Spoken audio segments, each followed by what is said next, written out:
500 years before Columbus, a Viking named Leif Erikson stood on North American shores.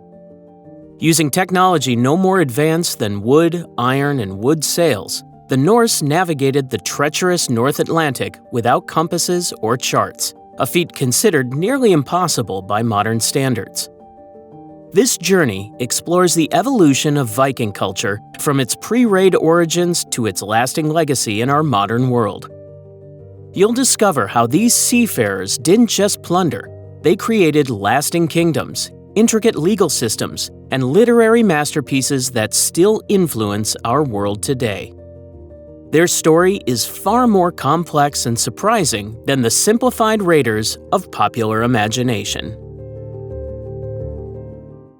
Carved from the frigid northlands of Scandinavia, the Norse people emerged from a landscape that demanded resilience. The cragged fjords of Norway, the dense forests of Sweden, and the windswept plains of Denmark shaped a culture uniquely adapted to survive in some of Europe's most challenging environments. These lands offered limited agricultural possibilities, but bordered vast coastlines teeming with opportunity for those brave enough, or desperate enough, to venture beyond the horizon. The society that developed here was remarkably decentralized. Rather than a unified nation with central authority, early Scandinavian communities organized around local power structures. Extended family units, called Eight, formed the foundation of Norse society, providing both identity and protection. These kinship groups were vital in an environment where survival often depended on collective effort. Each community typically answered to a local chieftain or jarl who maintained power through a combination of wealth, military prowess, and perceived connection to the gods. The early Norse settlements developed a subsistence economy that carefully balanced multiple food sources. While they cultivated barley, wine, and oats where possible, many communities supplemented agriculture with fishing, hunting, and animal husbandry. Cattle, sheep, goats, and pigs provided not just meat, but also dairy products, wool, and hides, essential resources in the cold northern climate. This diversified approach to food production helped Scandinavian communities withstand poor harvests that would have devastated purely agricultural societies. The challenging environment fostered a pragmatic, innovative spirit. Archaeological evidence shows sophisticated ironworking that produced everything from farming implements to fearsome weapons. The Norse developed specialized tools for woodworking, boat building, and textile production. Women managed complex household economies, preserving food for winter months and creating textiles essential for survival in harsh conditions. This material culture reflected not just technological skill, but a worldview that valued practical solutions to environmental challenges. Trade networks existed long before the traditional Viking Age began. Archaeological findings reveal extensive exchange systems throughout Northern Europe. Baltic amber, walrus ivory, and furs were particularly valued trade goods that connected Norse communities to wider European markets. These early trade connections gave many Norse people experience with foreign lands and customs, knowledge that would prove valuable during later expansions. The Norse political landscape was constantly evolving. By the 6th century CE, small kingdoms had begun to form across Scandinavia, each vying for dominance over neighboring territories. This competition created significant social pressure, particularly for younger sons who would not inherit land. The shortage of arable farmland became increasingly problematic as populations grew, creating a class of ambitious men with limited local opportunities. For these individuals, foreign adventures offered the prospect of wealth, status, and land that domestic life could not provide. Spiritual beliefs profoundly shaped Norse worldview and behavior.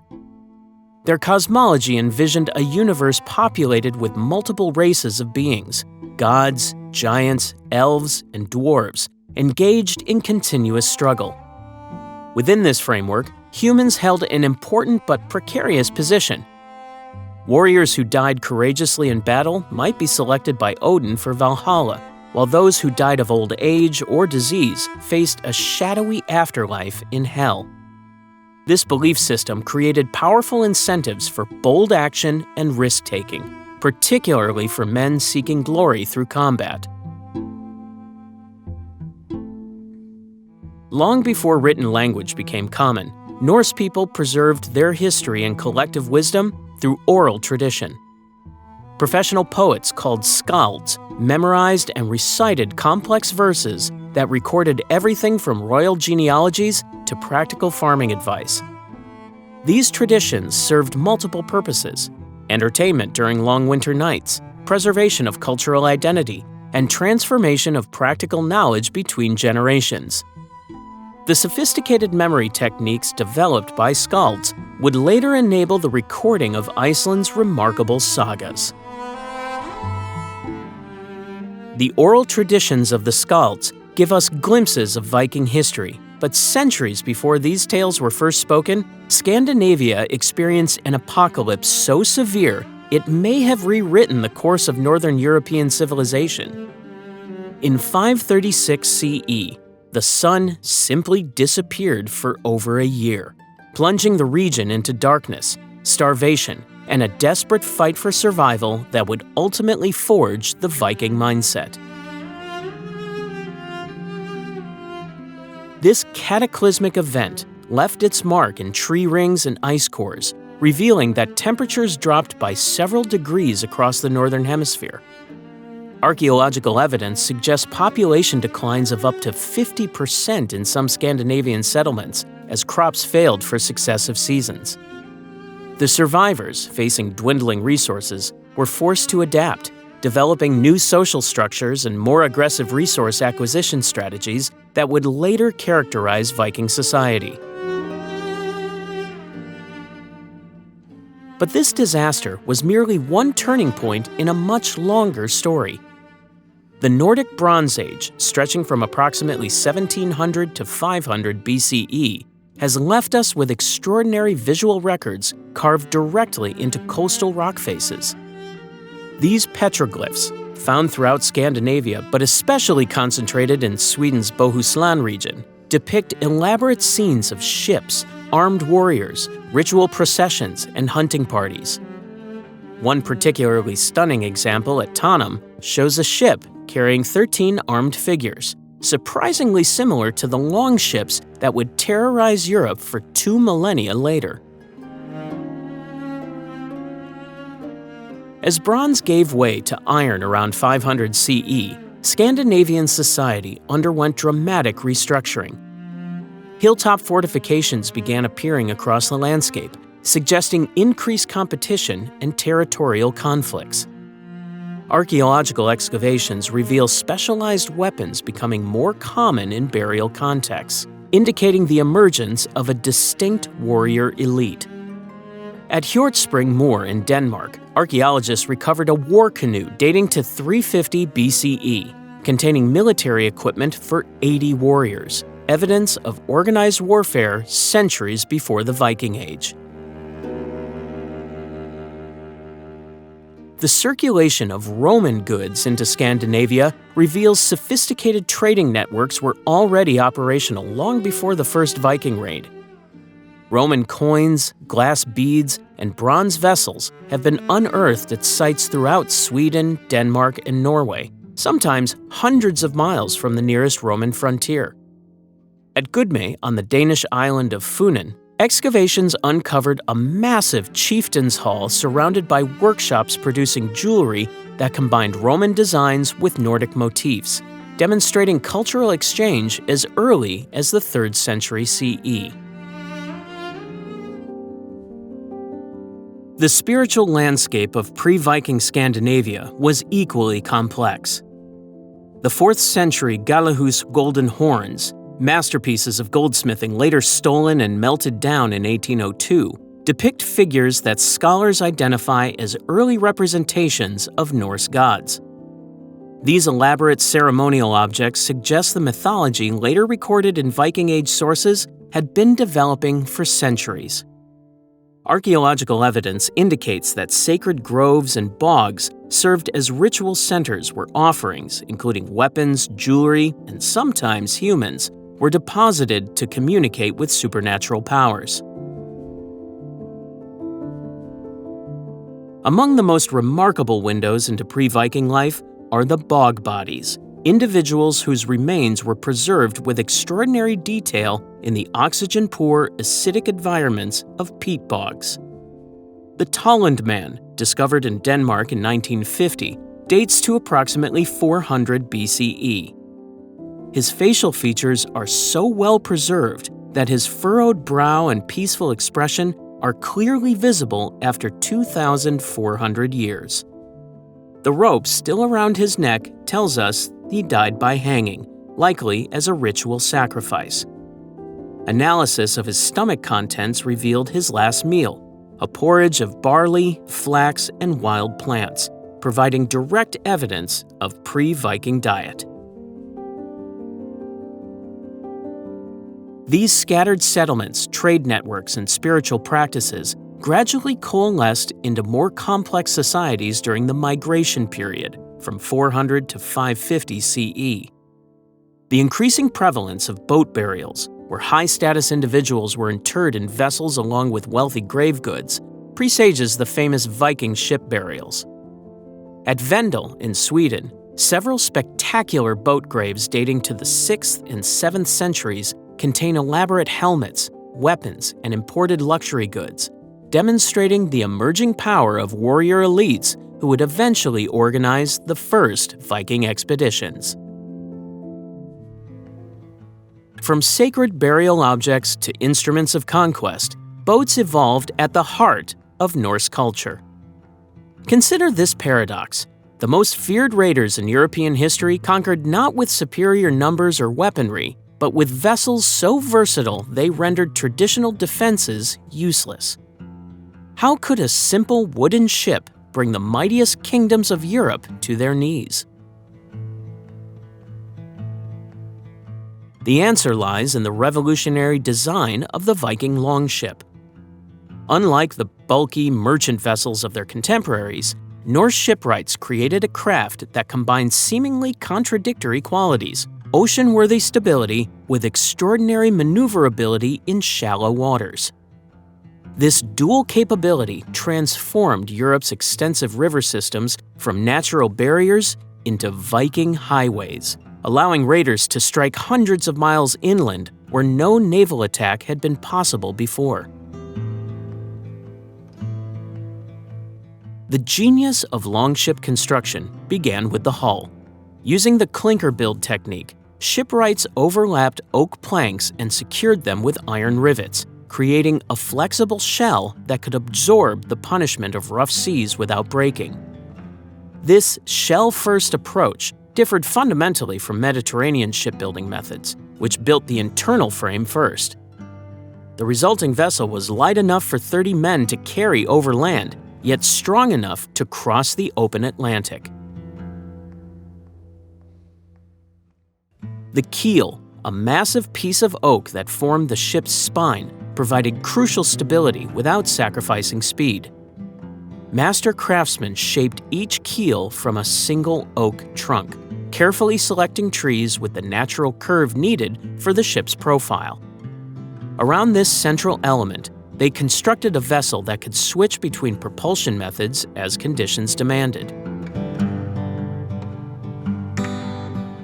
When winds were favorable, the rectangular woolen sail, often spanning over 120 square feet, provided tremendous driving power. In calm conditions, or when navigating treacherous waters, up to 50 oarsmen could maintain impressive speeds. This combination gave longships unparalleled operational range and tactical flexibility. The typical warship measured between 17 and 27 meters in length, with a beam of just 2.5 meters, remarkably narrow proportions that contributed to their legendary speed. Archaeological finds confirmed that elite vessels could indeed reach 15 knots under ideal conditions, outpacing virtually any potential pursuers. The longship wasn't merely a technological achievement, but a cultural cornerstone. Construction required specialized knowledge passed down through generations of shipwrights. Dendrochronological analysis of preserved vessels shows careful selection of timber, oak for structural elements, and pine for planking, harvested during optimal seasons to maximize durability. Norse maritime innovation extended beyond the basic longship design to include specialized vessels for different purposes. The sleek drekar, or dragon ship, with its intimidating carved prow, served primarily for warfare, while the wider, deeper-hulled nar transported goods and livestock on long-distance trading expeditions. The smaller carve provided versatile transportation for local voyages and fishing. The Gokstad ship, discovered in a burial mound in Norway in 1880, perfectly illustrates the sophistication of Viking shipbuilding. Dating to approximately 890 CE, this remarkably preserved vessel features 16 pairs of oars, a steering oar mounted on the starboard quarter, and an ingenious system of removable pine planking that created a temporary deck for the crew. Even more impressive was the Oseberg ship, built in 820 CE and discovered in 1904. Though not designed for ocean voyages, this elaborately decorated vessel demonstrates the artistic mastery that accompanied technical excellence in Norse shipbuilding. The intricate animal head posts and delicate wood carvings transformed a functional craft into a statement of power and cultural identity. The psychological impact of these vessels cannot be overstated. The sudden appearance of dragon-prowed longships striking from the sea became synonymous with terror throughout Europe. Contemporary chronicles described the distinctive silhouettes of approaching Norse fleets as harbingers of inevitable destruction, a reputation that gave Vikings a strategic advantage before battle even began. These vessels of destruction also became mankind's greatest tools of discovery. With nothing but the stars, the behavior of birds, and mysterious crystals that could find the sun on cloudy days, Viking navigators accomplished what should have been impossible, reaching North America 5 centuries before Columbus even set sail. When most European sailors feared losing sight of coastline, Norse seafarers embraced the open ocean with astonishing confidence. This maritime mastery wasn't based on technological superiority, but on an intricate understanding of nature's navigational clues.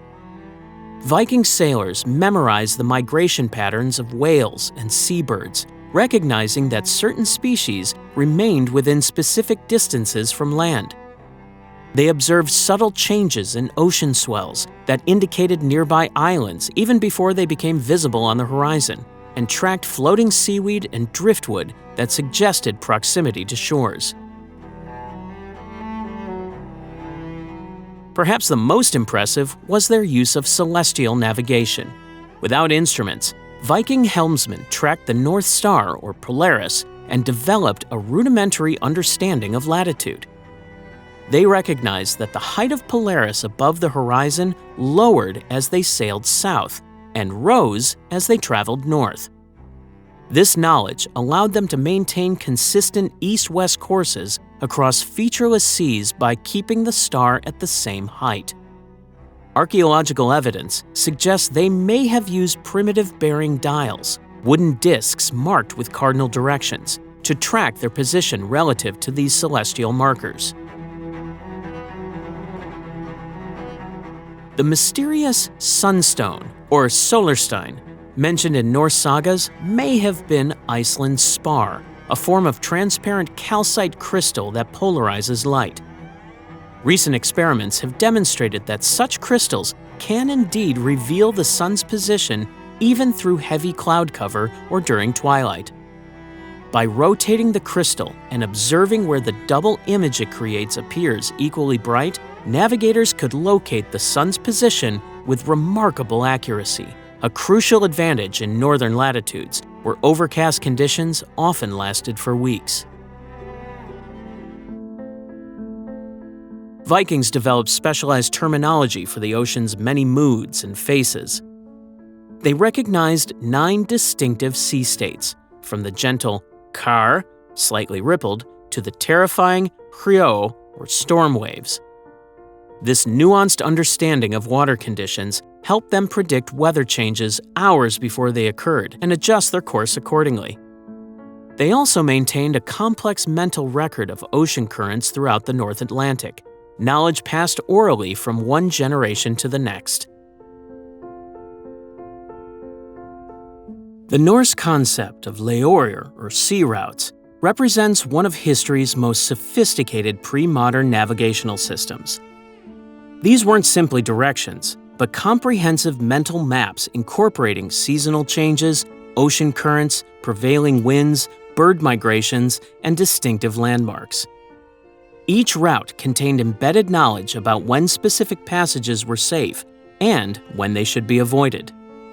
Much like modern GPS systems calculate multiple variables simultaneously, Viking helmsmen processed numerous environmental factors to maintain their course. This navigational mastery propelled Vikings to extraordinary distances. They established settlements in Iceland by 874 CE, colonized Greenland by 985 CE, and reached North America around 1000 CE.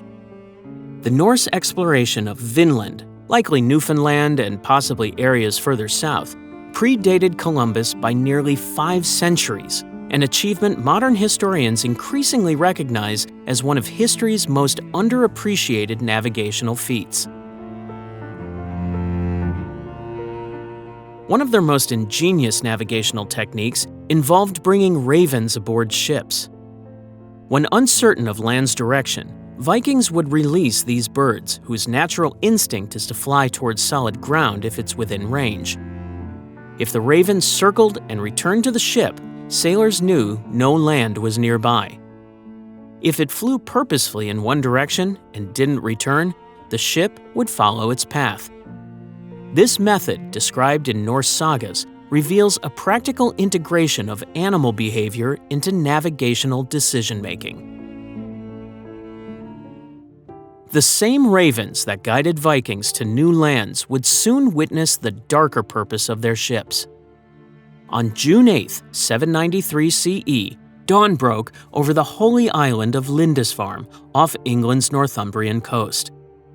Monks went about their morning devotions, unaware that on the horizon, dragon-headed ships approached with terrifying intent. What followed would shock Christian Europe to its core and permanently alter how the continent viewed its northern neighbors. Lindisfarne represented everything the Norse raiders sought. Its monastery, founded by the Irish monk St. Aidan in 635 CE, had grown wealthy over generations. Illuminated manuscripts, ornate reliquaries, and silver chalices filled its treasury, portable wealth made vulnerable by its isolation and the monks' religious commitment to peace. The holy men who had dedicated their lives to God found themselves facing warriors who worshipped very different deities. The attack was swift and devastating. According to contemporary accounts, the raiders spilled the blood of saints around the altar and trampled on the bodies of saints in the temple of God like dung in the streets. The monastery's precious religious items, some representing generations of craftsmanship, were stripped away as plunder. Monks who weren't killed faced outright slavery in foreign lands, while sacred texts were destroyed or scattered to the winds. What made Lindisfarne particularly significant wasn't just its violence, but its symbolism. This wasn't merely a raid on a wealthy target. It was an assault on one of early medieval Christianity's most sacred sites. The monastery had produced the magnificent Lindisfarne Gospels and was associated with St. Cuthbert, one of England's most revered holy men. The psychological impact reverberated throughout Europe precisely because it challenged the prevailing worldview. How could God allow His most devoted servants to suffer such brutality? Alcuin of York, a prominent scholar at Charlemagne's court, captured this existential crisis in a letter to the Bishop of Lindisfarne. Quote, "Never before has such terror appeared in Britain as we have now suffered from a pagan race. The Church of St. Cuthbert is spattered with the blood of the priests of God, despoiled of all its ornaments." For Alcuin and his contemporaries, this attack wasn't merely political, it was apocalyptic. The Anglo-Saxon Chronicle records supernatural omens preceding the attack. Quote, "In this year, dire portents appeared over Northumbria and sorely frightened the people. They consisted of immense whirlwinds and flashes of lightning, and fiery dragons were seen flying in the air." These weren't merely poetic embellishments, but reflected how thoroughly the raid had shattered the Christian sense of divine protection. What made Lindisfarne particularly devastating was its timing. England in the late 8th century was politically fragmented. The Northumbrian kingdom, once dominant, had declined through internal power struggles and dynastic conflicts. Further south, Mercia and Wessex competed for supremacy, leaving coastal monasteries exposed. The Vikings had intuitively identified these vulnerabilities, striking precisely when England lacked unified leadership capable of mounting an effective response. The attack marked only the beginning. Within decades, Viking raids transformed into systematic campaigns targeting religious centers across Britain, Ireland, and France. Monasteries like Iona in Scotland would be raided multiple times, while Jarrow, Monk and other centers of learning faced similar fates. The raid's success taught the Norse an important lesson. Christian sites were not only wealthy, but often deliberately situated in isolated locations for spiritual contemplation, making them perfect targets. Archaeological evidence complicates this narrative of pure religious conflict. Excavations near Lindisfarne revealed the remains of what appears to be a Norse raider buried with both weapons and a Christian cross pendant. This suggests that even at this early stage, cultural and religious boundaries were more fluid than chronicles indicate. Some Vikings may have already been exposed to Christianity through trading contacts, while others adopted symbols from their victims without necessarily embracing their faith.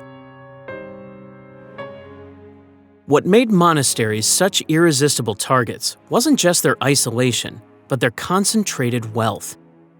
Unlike secular communities where valuables were dispersed among many households, monasteries centralized their treasures in a single location, housing precious metalwork, illuminated manuscripts bound in jeweled covers, and storehouses of grain and supplies meant to sustain religious communities through lean seasons. For raiders seeking maximum reward with minimum risk, these sanctuaries represented perfect opportunities. The timing of Viking raids revealed sophisticated planning. Many raids coincided with major Christian festivals like Easter or Christmas, when monastery treasuries swelled with ceremonial objects and visiting pilgrims brought additional wealth. Attacking at dawn provided the advantage of surprise, while striking during Sunday Mass guaranteed the entire religious community would be gathered in one vulnerable location. This tactical intelligence contradicts the notion that Vikings were merely opportunistic pirates. Their approach demonstrated calculated strategy. These early raids typically involved small fleets of 2 to 6 ships, each carrying between 30 to 60 warriors. The modest size allowed for speed and stealth, enabling raiders to vanish before local forces could mobilize. In one well-documented case, Vikings struck the monastery at Noirmoutier off the French coast, completely looted it, and disappeared before mainland defenders could even launch their boats. This hit-and-run approach created an atmosphere of helplessness. Coastal communities never knew when or where the next attack might come. As word spread of these Viking raids, a psychological terror gripped coastal regions. The Anglo-Saxon Chronicle recorded that, quote, "Heathen men miserably destroyed God's church on Lindisfarne through robbery and slaughter," end quote. Similar accounts echoed across Europe, creating a climate of dread that amplified the actual damage inflicted. By the early 800s, some coastal monasteries were being abandoned before raiders even arrived, monks fleeing inland with whatever treasures they could carry. This exodus had an unexpected consequence. As religious communities relocated to interior regions, they brought with them the manuscripts, relics, and learning that might otherwise have remained concentrated in vulnerable coastal centers. Ironically, Viking terror accelerated the spread of Christian knowledge and texts throughout Europe, helping preserve works that might have been destroyed had they remained in their original locations. By the mid-9th century, Viking tactics evolved from simple raids to sophisticated extortion. Some Norse leaders realized they could profit more by threatening violence than actually committing it. This protection racket, formalized as Danegeld, began when Vikings besieged Paris in 845. The Frankish king Charles the Bald paid 7,000 pounds of silver to make them leave, establishing a precedent that would be repeated countless times across Europe. This transformation from raiders to extortionists demonstrated the pragmatic business mindset behind Norse aggression. The vast quantities of religious treasures flowing back to Scandinavia underwent curious transformations. Archaeological excavations in Denmark and Norway have uncovered fragments of gilded ecclesiastical items repurposed as personal adornments. A fragment of a bishop's crozier became a brooch. Pieces of chalices were melted down and recast as arm rings. Some items retained their original form but served new purposes. Silver communion chalices became drinking cups at Norse feasts, creating jarring juxtapositions of sacred and profane. The melting down of Christian treasures foreshadowed something far more profound: the transformation of Anglo-Saxon England itself. In 865 CE, the great heathen army landed on English shores, bringing not just raids, but conquest.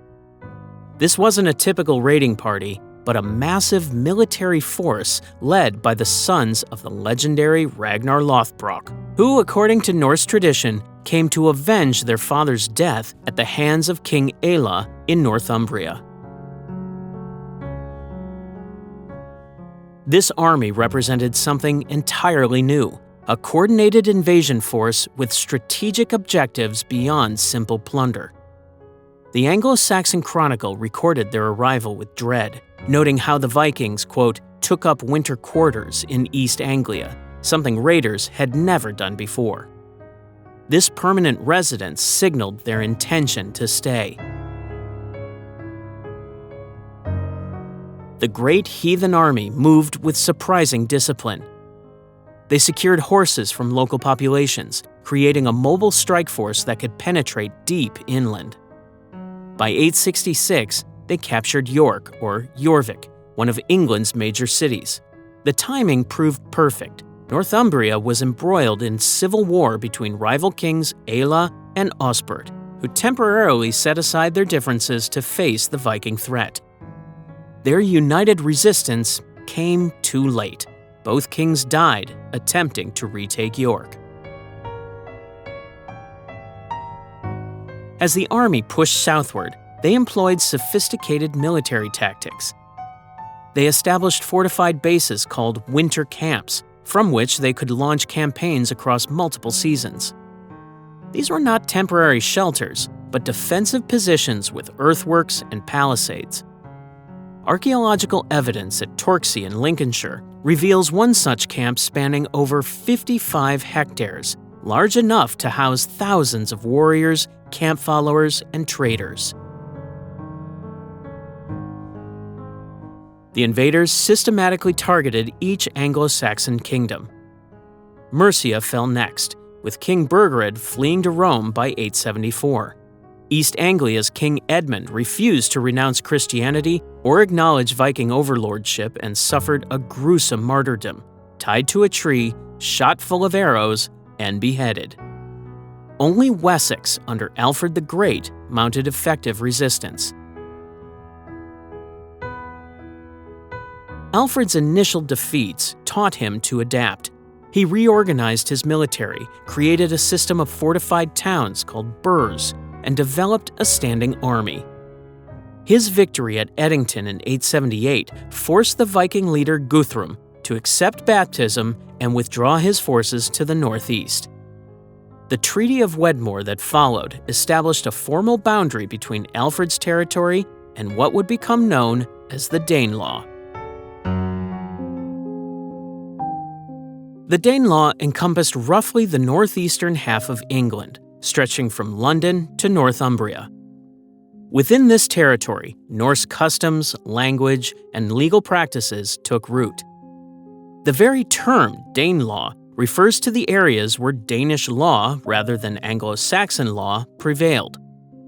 Viking rulers divided large estates into smaller holdings called carucates instead of the Anglo-Saxon hides, reflecting different approaches to land management and taxation. This wasn't simply military occupation. The archaeological record reveals extensive Norse settlement. At sites like Coppergate and York, excavations uncovered evidence of craft workshops, houses, and commercial activity.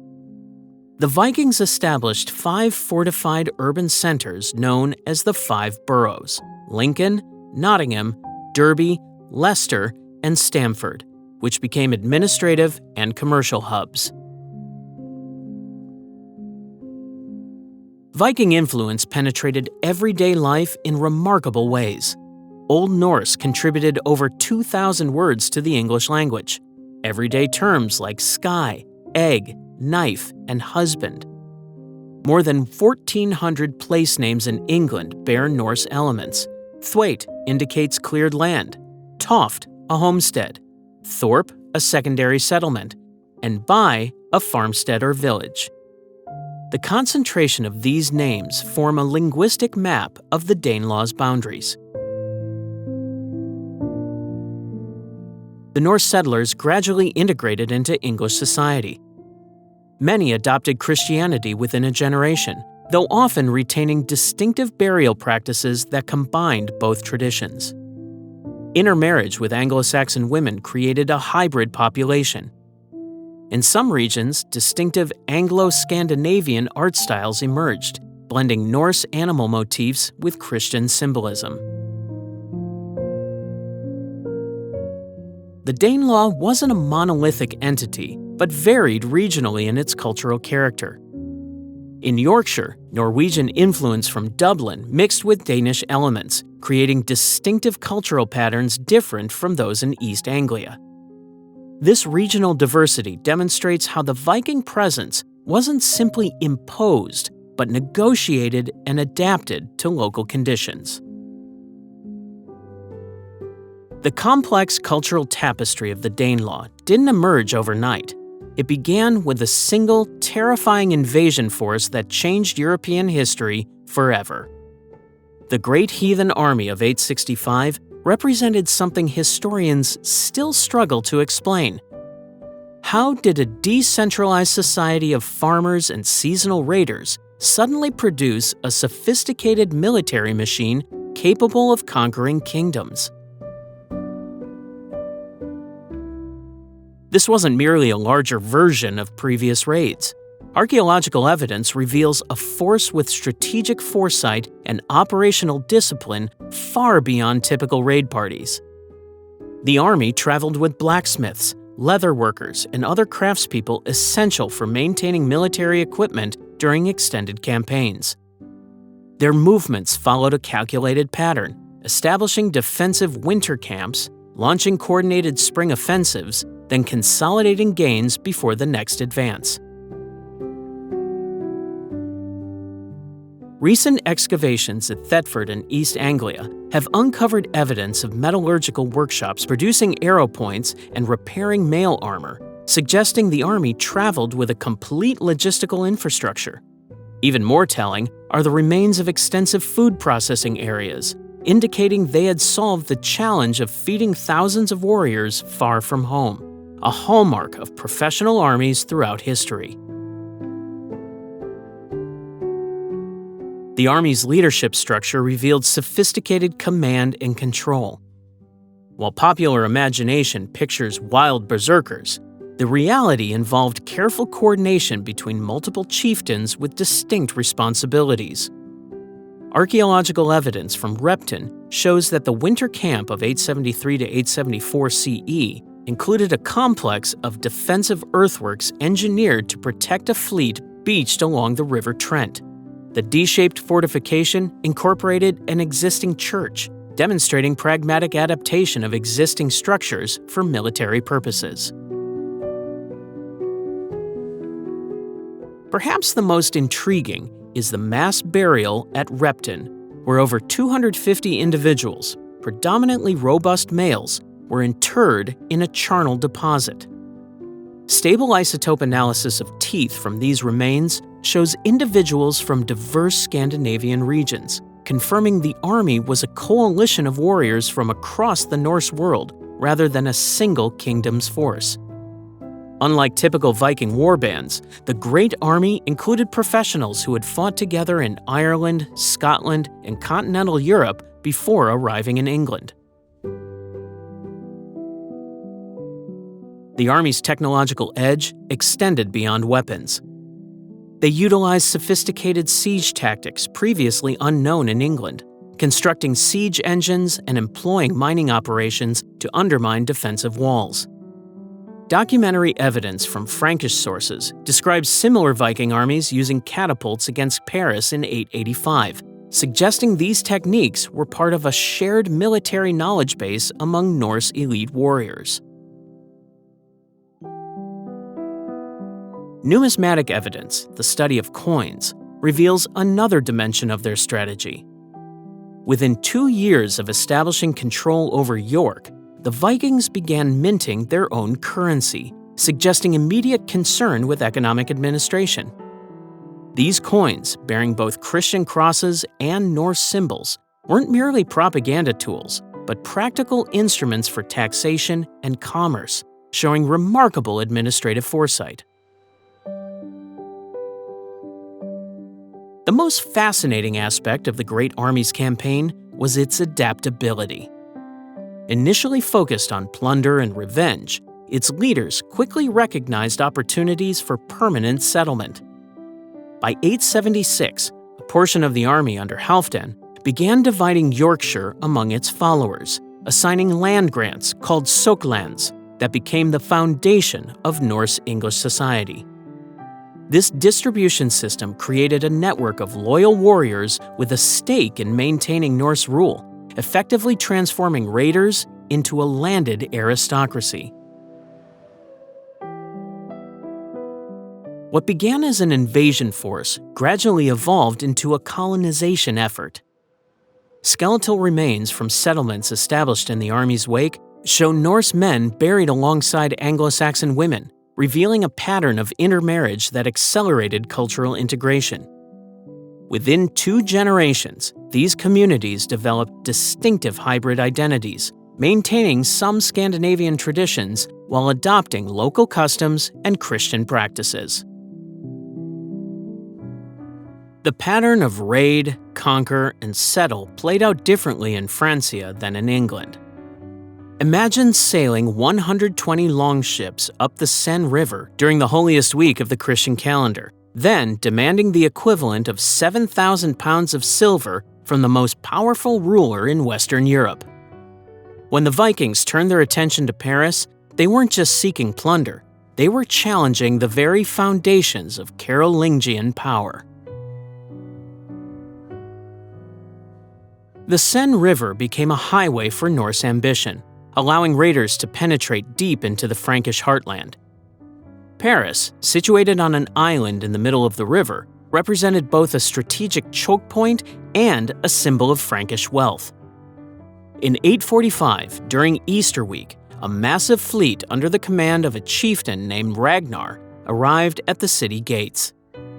Contemporary Frankish chronicles describe the terror as the Vikings systematically looted churches and monasteries before King Charles the Bald, grandson of Charlemagne, paid an enormous ransom to make them leave.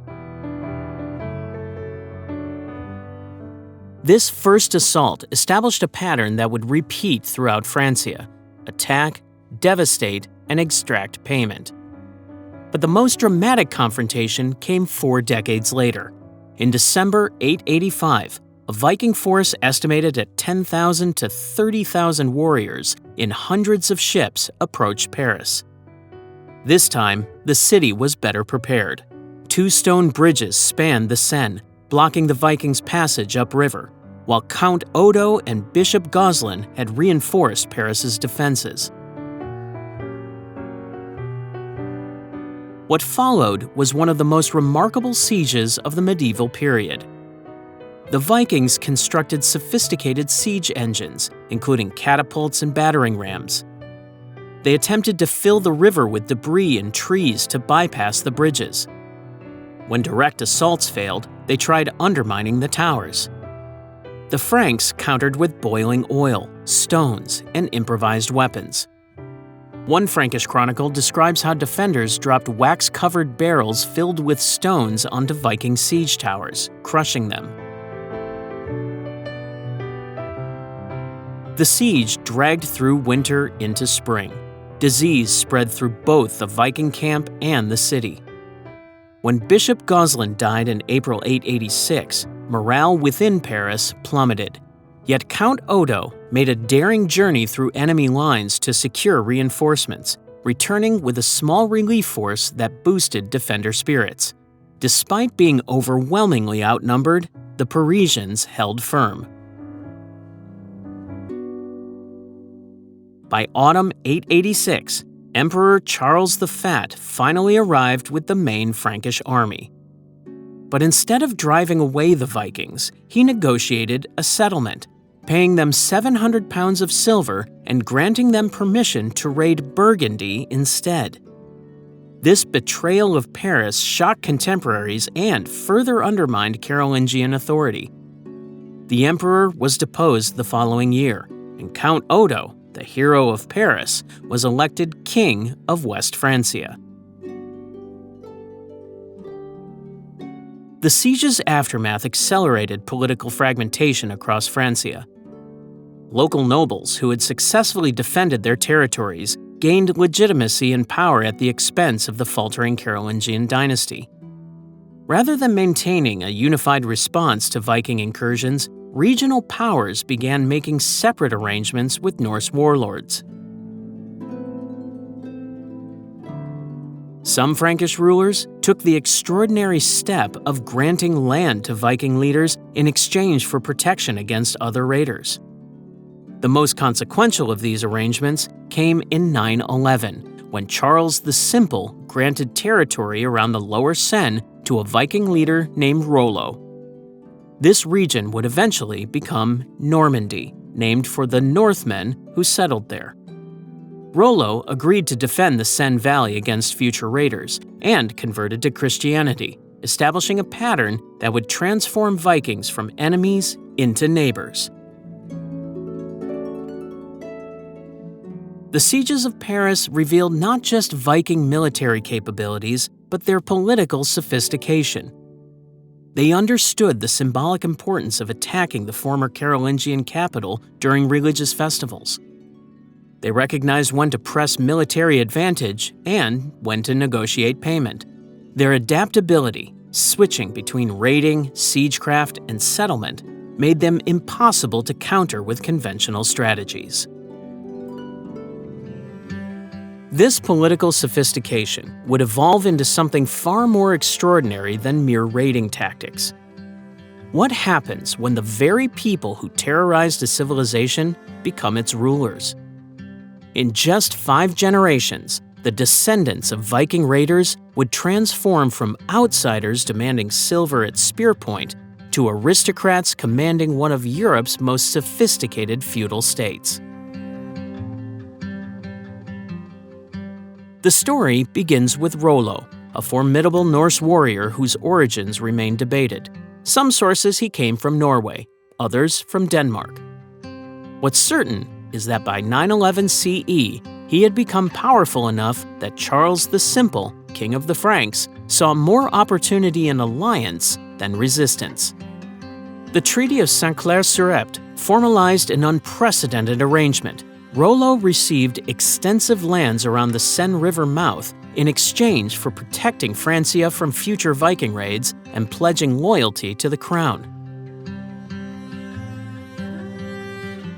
This moment marked a revolutionary shift. Vikings were no longer just temporary raiders, but permanent stakeholders in Western European politics. Rollo's baptism as Robert symbolized this transformation, though his commitment to Christianity was likely pragmatic rather than spiritual.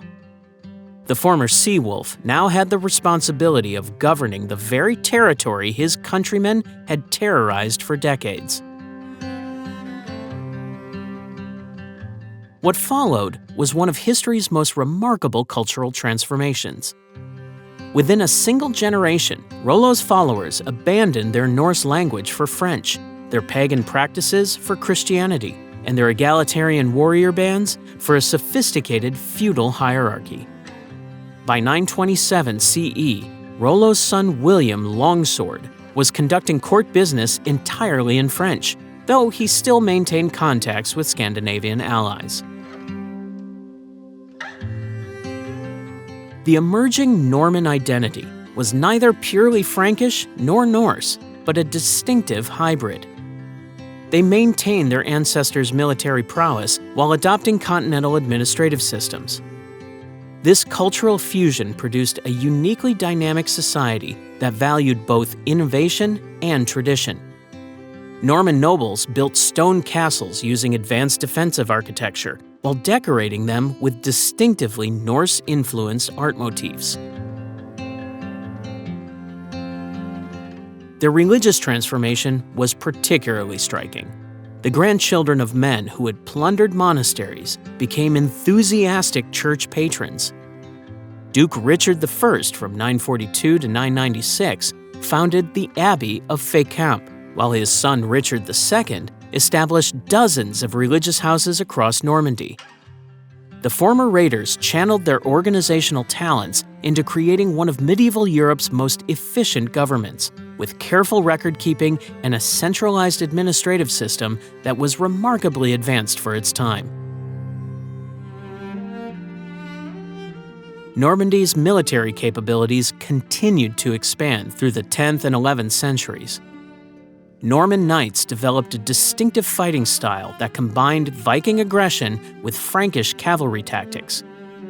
Their reputation spread throughout Europe, attracting ambitious warriors from Scandinavia, Brittany, and Flanders who sought fortune under Norman leadership. This martial prowess soon found expression beyond Normandy's borders. By the early 11th century, Norman adventurers had established themselves in southern Italy, gradually carving out territories from Byzantine and Muslim rulers. The Norman conquest of Sicily, completed by 1091, created a Mediterranean kingdom where Arabs, Greeks, and Normans coexisted under the rule of descendants of Viking warriors. Yet the most famous Norman conquest was undoubtedly that of England in 1066. William the Conqueror, Rollo's great-great-great-grandson, assembled a massive invasion force to press his claim to the English throne. His victory at Hastings fundamentally transformed English society, replacing the Anglo-Saxon aristocracy with Norman nobles and introducing continental feudalism to the island. The Norman achievement was unprecedented. They created a network of kingdoms stretching from the North Sea to the Mediterranean, all ruled by descendants of Viking settlers. Their administrative innovations, particularly in England, laid the foundations for modern governmental systems that survive to this day. The Irish Sea became a blue highway for Viking raiders as early as 795 CE, when Norse ships first appeared on Ireland's eastern shores. Monastery islands like Lambay and Iona offered perfect targets, wealthy, isolated, and lacking defenses against seaborne attackers. These early raids were swift and devastating, with monks and their precious religious artifacts vanishing into the northern myths along with local treasures. But Ireland wasn't just another stop on the Viking raiding circuit. It offered something far more valuable than momentary plunder. What began as seasonal raids transformed into something permanent by the 840s. In 841 CE, a group of Norse warriors established a fortified settlement they called Dublin at the mouth of the river Liffey. This wasn't merely a temporary camp, but a long fort, a defended harbor where ships could safely dock and warriors could settle. Archaeological excavations have revealed that these early settlers built substantial wooden structures along what is now Wood Quay, creating a base that would eventually grow into one of medieval Europe's most dynamic ports. The strategic genius of Dublin's location cannot be overstated. Sitting at the meeting point of the Liffey and Pottle rivers, it offered sheltered harbors with access to inland waterways while maintaining rapid escape routes to the open sea. The Vikings quickly recognized its potential as more than just a raiding base. It could become the nexus of a vast trade network spanning from the Arctic Circle to North Africa. By the mid-9th century, Dublin had transformed into a bustling commercial center. Archaeological evidence shows that its markets traded amber from the Baltic, walrus ivory from Greenland, silver from the Middle East, and wine from Francia. But perhaps the most lucrative commodity flowing through Dublin was human lives.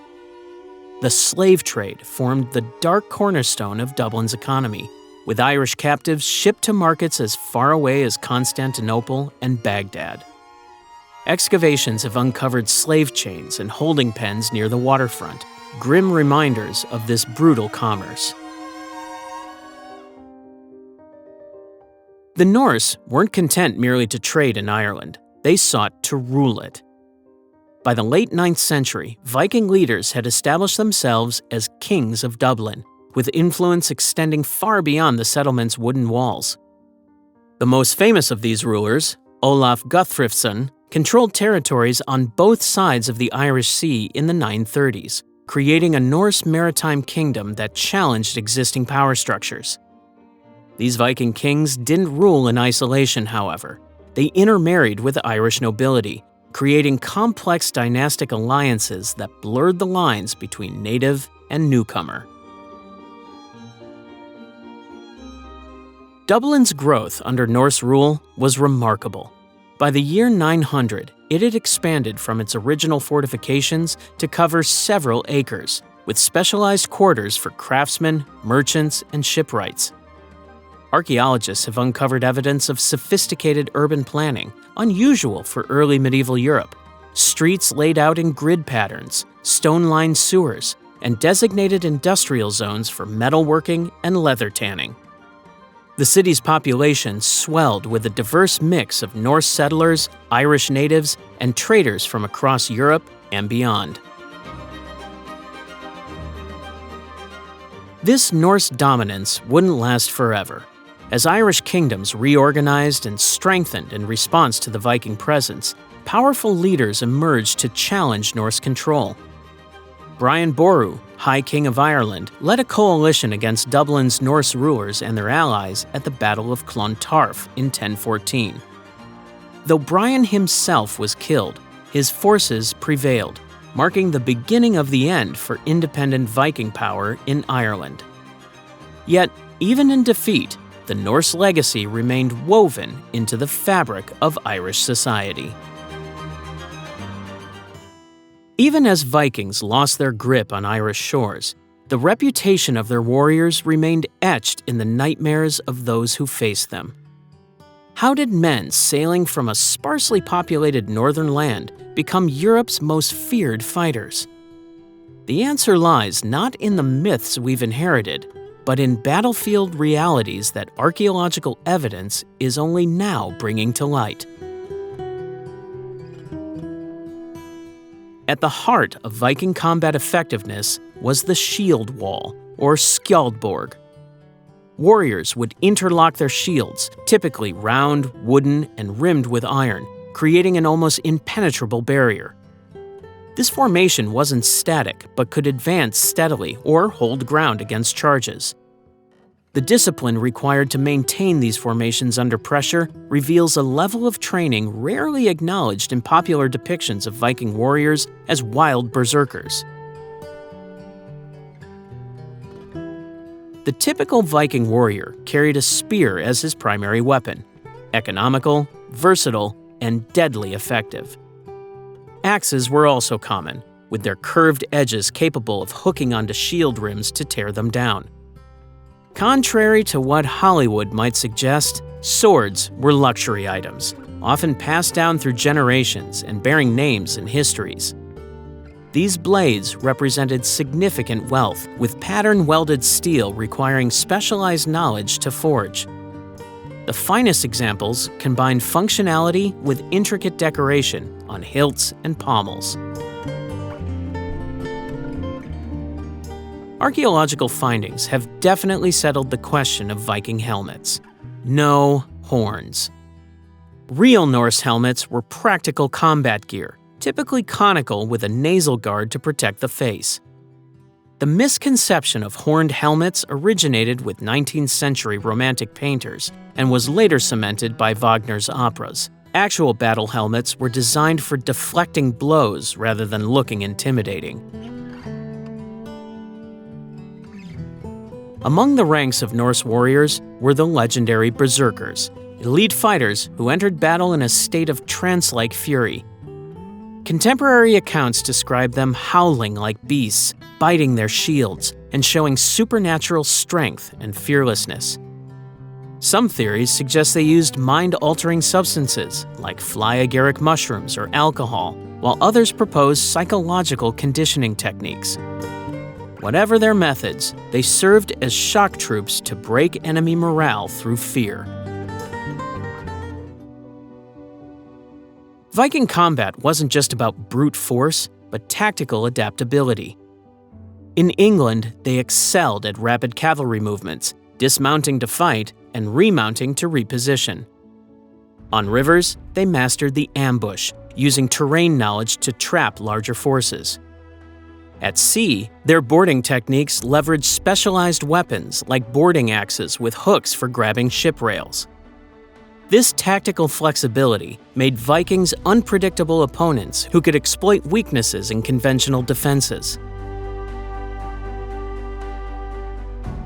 The structure of raiding parties reflected sophisticated military thinking.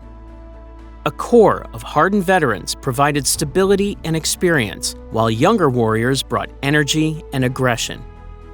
This mix created a balanced force capable of sustained campaigns.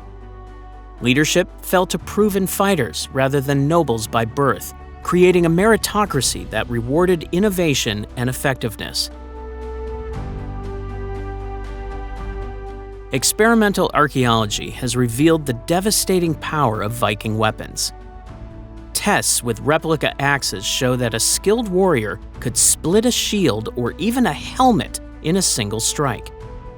Training regimens included weighted practice weapons, making real arms feel lighter and faster in actual combat. This approach to weapon handling mirrors techniques still used in special forces training today. Viking weapons often bore runic inscriptions believed to imbue them with supernatural power. Most famous are the Ulfberht swords, bearing the maker's name and representing the highest quality weapon technology of the era. Metallurgical analysis shows these blades contained crucible steel with remarkably low impurities, technology not widely available in Europe until centuries later. This suggests Norse traders acquired advanced materials through Eastern trade routes reaching as far as the Islamic world. While their warriors wielded those legendary Ulfberht swords, they returned not to lawless chaos, but to a society with established courts, property rights, and complex social hierarchies. Viking communities operated on a precise balance of honor, law, and clan loyalty that would feel strangely familiar to us today, a world where reputation could be your greatest asset or your deadliest vulnerability. The Norse social structure was clearly defined, yet allowed for social mobility uncharacteristic of later medieval systems.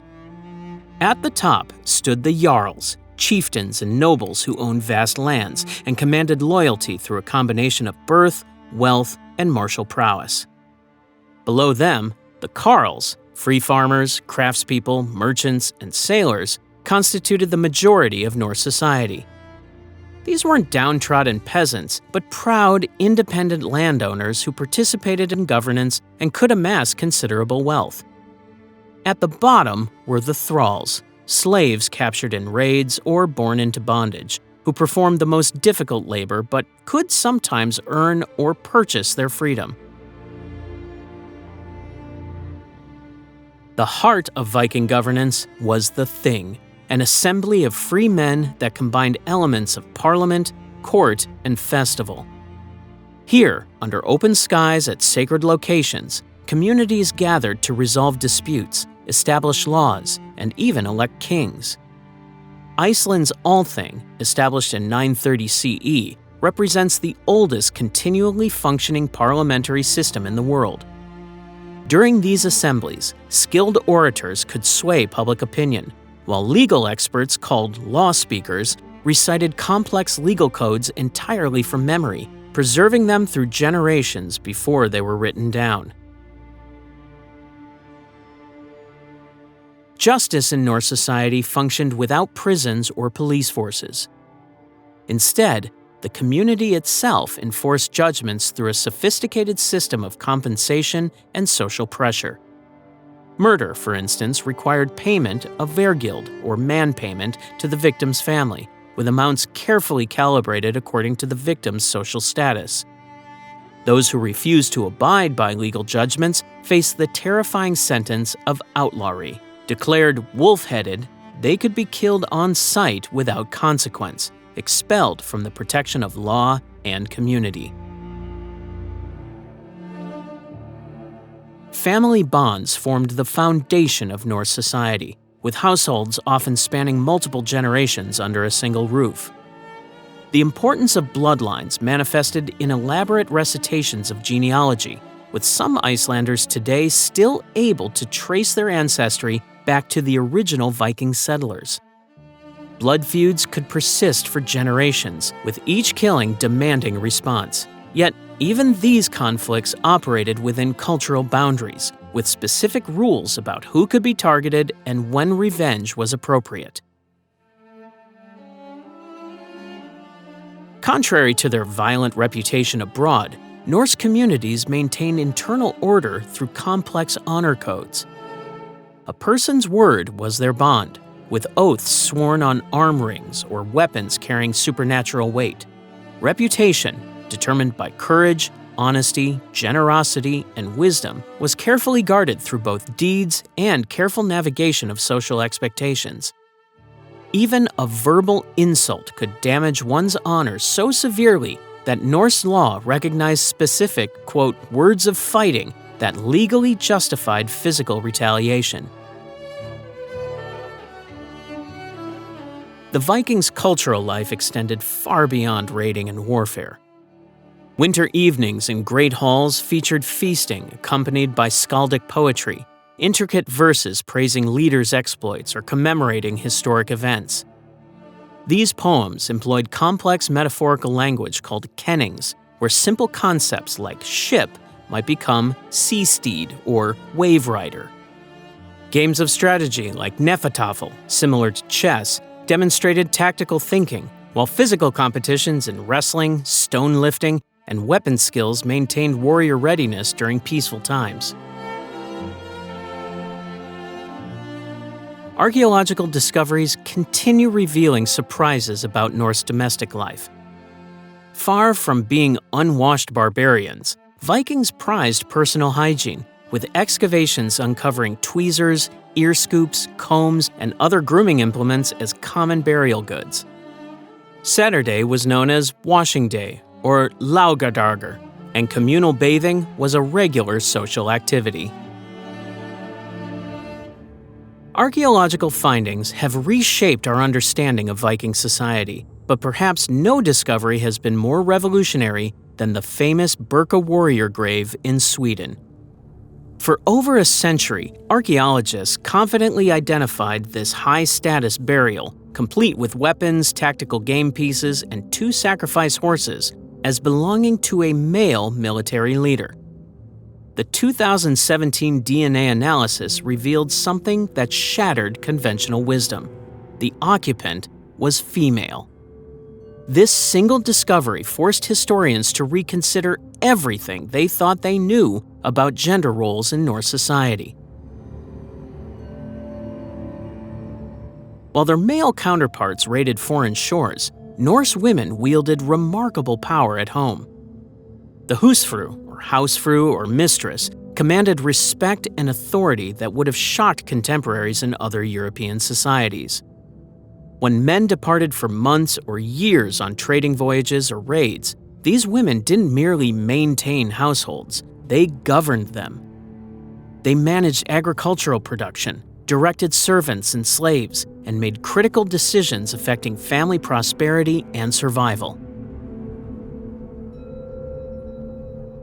The symbol of this authority was literally carried on their person. The husfru wore an ornate set of keys attached to her belt or a decorative brooch. These weren't merely practical tools, but visible emblems of her control over household wealth, food stores, and valuable trade goods. Larger, more elaborate key sets signaled greater responsibility and higher status. When a Viking woman walked through her settlement, the gentle jingling of her keys announced her authority before she even entered a room. Legal protections for Norse women were equally impressive. Marriage contracts stipulated property rights, and women retained ownership of their dowries. If a husband mistreated his wife, abandoned her without cause, or failed to fulfill his obligations, she could initiate divorce proceedings at the Thing or assembly. After a successful divorce, she could reclaim her property and dowry, a level of financial independence virtually unheard of elsewhere in medieval Europe. The sagas, those great repositories of Norse history and mythology, provide numerous examples of powerful female figures. Warrior women like Lagertha and Freydis Eriksdottir feature prominently, as do politically savvy queens and influential seeresses. The latter, known as Volva, commanded such respect that even kings sought their prophetic wisdom. Archaeological evidence supports these literary depictions, with female graves containing not only jewelry and household items, but occasionally weapons, runic staffs, and other symbols of spiritual or martial authority. Women's influence extended into spiritual realms as well. Female practitioners conducted private household rituals ensuring fertility, good harvests, and family protection. Some achieved fame as healers using herbal knowledge passed through generations.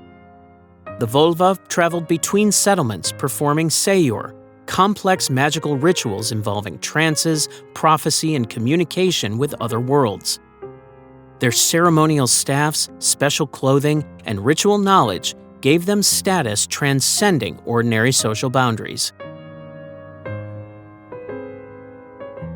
Female artisans also left their mark on Norse culture.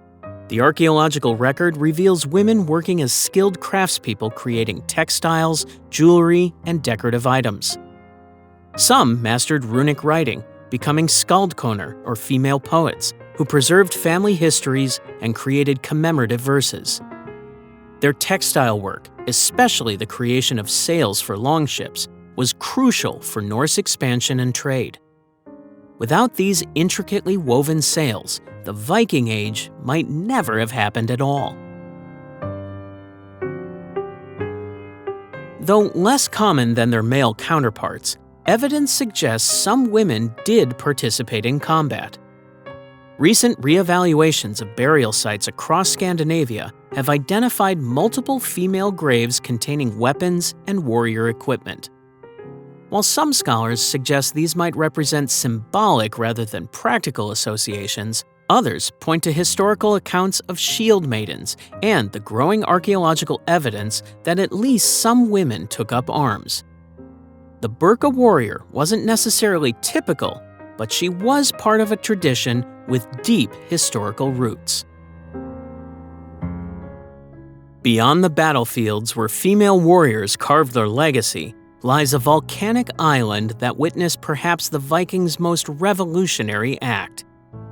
In Iceland, Norse settlers didn't just raid or trade, they engineered a society without kings, where law replaced lordship, and free men gathered to make decisions collectively. This remote Atlantic outpost became the site of history's boldest Viking experiment, creating an entirely new civilization from scratch. Around 870 CE, Norwegian ships began appearing on Iceland's forbidding shores. Unlike other Viking expansions, this migration wasn't primarily about plunder or conquest. It was an exodus of free-spirited families seeking to escape the growing centralization of power under Norway's first king, Harald Fairhair. These settlers, sometimes called kingfleers, sought a land where no single ruler could claim dominion over them. They found exactly that in Iceland's isolated, untamed wilderness. When the Norse arrived, the island was essentially unpopulated. The only previous inhabitants had been a small group of Irish monks, called papar in Norse accounts, who had established hermitages seeking solitude, but abandoned them as the pagan Norsemen arrived. This vacuum created something extraordinary in medieval history, a chance to establish a society with no existing power structures, no entrenched aristocracy, and no history of feudal obligations. The settlement period, or landnámsöld, transformed Iceland rapidly. The early pioneers like Ingolfur Arnarsson claimed vast territories, then subdivided them among followers and later arrivals. By 930 CE, most arable land had been claimed, leading to tensions between competing families and the need for a formal system of governance. The solution was revolutionary: the establishment of the Althing, an annual assembly where free men gathered at Thingvellir, or assembly plains, to resolve disputes, make laws, and appoint law speakers who memorized and recited the legal code. The assembly took place in a dramatic natural setting, a rift valley where European and North American tectonic plates visibly pull apart. Here, Icelanders created what historians consider the world's first functioning parliamentary democracy. The Althing wasn't just a governing body. It represented a radical rejection of monarchical authority in favor of community-based decision-making. While much of Europe remained locked in rigid feudal hierarchies, Iceland developed a society governed by consensus among free farmers. The harshness of Icelandic life shaped this unique culture. Settlers contended with bitterly cold winters, short growing seasons, and volcanic landscapes with limited arable land. The island's isolation meant that once ships became icebound in winter, communities had to be entirely self-sufficient for months. These challenges fostered incredible resourcefulness. Icelanders developed specialties in textiles, preserved foods, and innovative building techniques using turf and stone to insulate against the bitter cold. What truly set Iceland apart was its extraordinary literary achievement. Despite, or perhaps because of, their isolation, Icelanders became medieval Europe's most prolific writers and historians. They recorded not just their own settlement stories, but preserved the broader cultural memory of the Norse world. The great Icelandic sagas, written mainly in the 12th and 13th centuries, captured the complex legal disputes, family feuds, and heroic journeys of earlier generations with remarkable psychological insight and narrative sophistication. Perhaps most remarkably, Iceland developed its distinctive legal tradition of blood feud settlement that emphasized compensation over vengeance. While disputes could turn bloody, the legal system aimed to restore social harmony through carefully calculated payments rather than escalating cycles of violence. This practical approach to justice reflected a society where interdependence was necessary for survival. The practical justice of Iceland couldn't contain all its volatile inhabitants, especially one red-bearded exile whose violent temper would ultimately reveal a land more hostile than anyone could imagine. Eric the Red's banishment would lead to the strangest Norse colony of all, a place called Greenland that was anything but green. Erik Thorvaldsson earned his nickname the Red from his fiery hair and equally fiery temperament. After killing several men in Norway, he fled to Iceland, only to continue his violent ways. When Icelandic authorities finally exiled him for 3 years around 982 CE, Erik sailed west into uncharted waters rather than face execution. His journey of necessity became one of the most consequential voyages in Viking history. The land Erik discovered featured a stark contradiction. While its southern coastal fjords offered narrow strips of habitable terrain with summer grazing potential, most of the territory was locked beneath a massive ice sheet. When his exile ended, Erik returned to Iceland with tales of this Greenland, an early example of Viking marketing genius. His strategic naming worked brilliantly, attracting enough settlers to fill 25 ships for the return journey in 985 CE, though only 14 reportedly survived the treacherous crossing. These pioneers established 2 primary colonies separated by hundreds of miles of difficult terrain. The eastern settlement, near modern-day Qaqortoq, became the larger community with eventually over 4,000 inhabitants, while the smaller western settlement near present-day Nuuk housed approximately 1,000 settlers. A third, smaller middle settlement arose between them. Despite the harsh environment, archaeological evidence reveals these communities survived for nearly 500 years. Daily life in Norse Greenland required extraordinary adaptation. The settlers constructed longhouses partially embedded in the ground for insulation, with thick walls of stone and turf. They raised primarily cattle, sheep, and goats, though keeping livestock alive through Greenland's brutal winters required immense stores of fodder harvested during the brief summer months.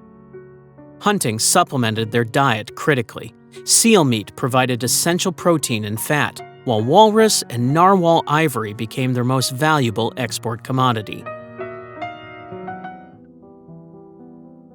The Greenlanders' determination to maintain their Norse identity in this alien landscape is remarkable. They built over a dozen stone churches, including the impressive cathedral at Gardar with its 12-foot thick walls.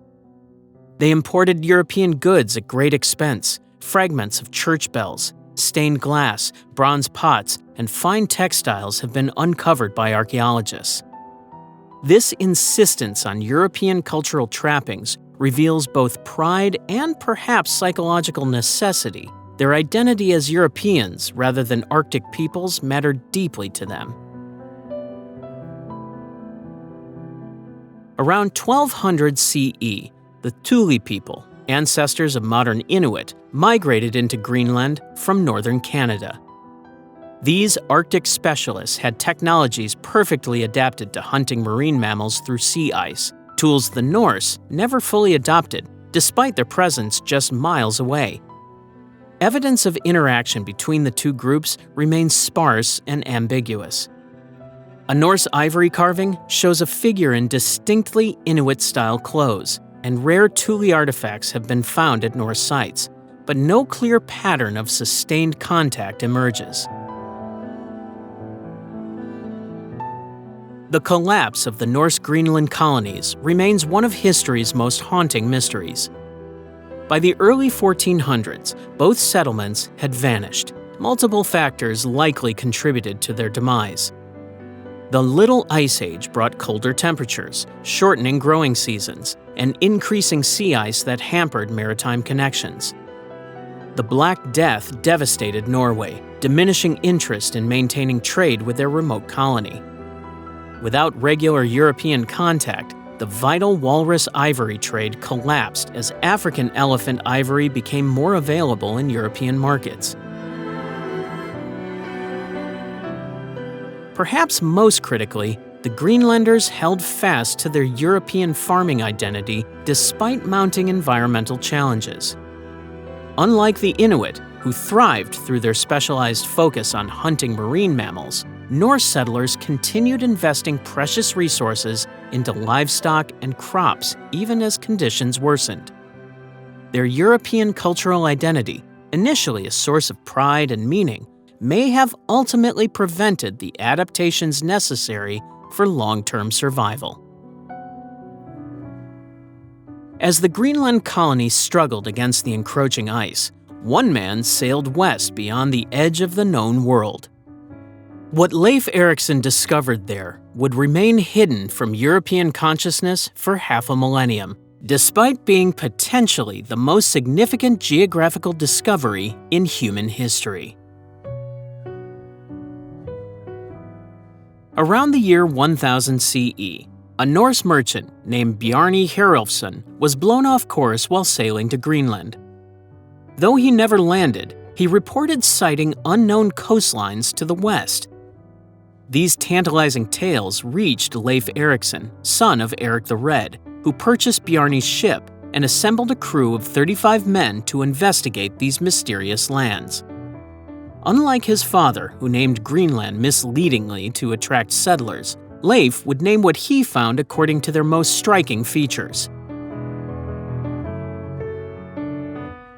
Sailing west from Greenland, Leif's expedition first encountered a barren, rocky landscape dominated by glaciers. He named it Helluland, or Stone Slab Land, likely corresponding to modern Baffin Island. Continuing southward, they reached a flat, forested coastline which Leif marked Markland, or Forest Land, probably today's Labrador. The expedition pushed farther south, until they discovered a verdant land with wild grapes, salmon-filled rivers, and self-sown wheat fields, a stark contrast to the frozen settlements they left behind. This bountiful region Leif named Vinland, or Wineland. At a site now identified as Lance O Meadows on the northern tip of Newfoundland, archaeological excavations in the 1960s uncovered irrefutable evidence of Norse presence. The settlement included 8 buildings, longhouses constructed in the distinctive Norse style with turf walls on timber frames. Artifacts recovered included a bronze pin for fastening cloaks, a stone oil lamp, and a spindle whorl for spinning wool, all unmistakably Norse in design. Carbon dating confirmed occupation around 1000 CE, aligning perfectly with the timeline described in the sagas. The settlement was modest, but significant, housing approximately 70 to 90 people and functioning primarily as a winter base and repair station for further exploration. Unlike Greenland's permanent colonies, Landsau Meadows appears to have been occupied for only a few years.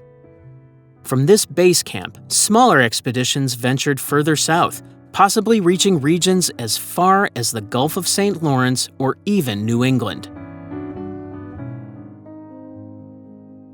What makes this achievement remarkable is that the Norse navigated the treacherous North Atlantic using simple tools: celestial observation, knowledge of prevailing winds, and intimate familiarity with seabird and marine life patterns. They accomplished what European sailors would struggle to replicate centuries later, even with more advanced navigational equipment. Yet despite their extraordinary seamanship, the Vinland settlement proved short-lived.